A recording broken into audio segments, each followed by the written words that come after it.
কাল হাসরের ময়দানে গিয়ে দেখবো আল্লাহ আমাকে আমার সম্পর্কে জিজ্ঞেস করছে, আপনাকে করছে আপনার সম্পর্কে প্রশ্ন। এবার সেই দিন ভাববো আজীবন অন্যের বিষয় খেয়াল রাখতে রাখতে নিজের খাতার মধ্যে অন্যের নাম লিখতে লিখতে, জীবনী লিখতে লিখতে খাতা ফিল আপ করলাম, এখন এসে বলে যে তোর জীবনীতে, নিজের জীবনী তো লিখিই নাই, আফসোস। সেজন্য আল্লাহ তাআলা কোরআনে বলে ওয়াইলুল্লি কুল্লি হুমাজাতিল লুমাজা।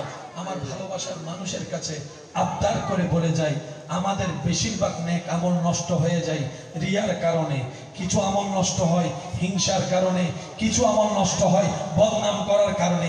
যদি এগুলাকে এক জায়গায় রাখেন, সবচেয়ে বড় পাপ যদি বলেন, আপনিও হয়তো আমার সাথে একমত হবেন, আমরা বেশিরভাগ নেক আমল নিজেদের নষ্ট করি বদনাম করে করে, গীবত করে করে, গুনার পাল্লা ভারী করছি, নেকির পাল্লা হালকা করছি। কথা বলেন ঠিক কিনা?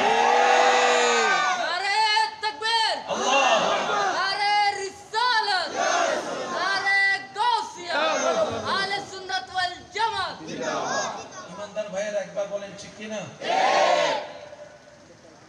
এই বদনাম করি আমরা কি দিয়ে? জবান দিয়ে। বলেন কি দিয়ে?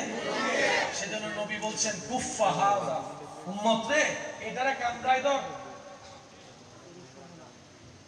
জান্নাত তোর।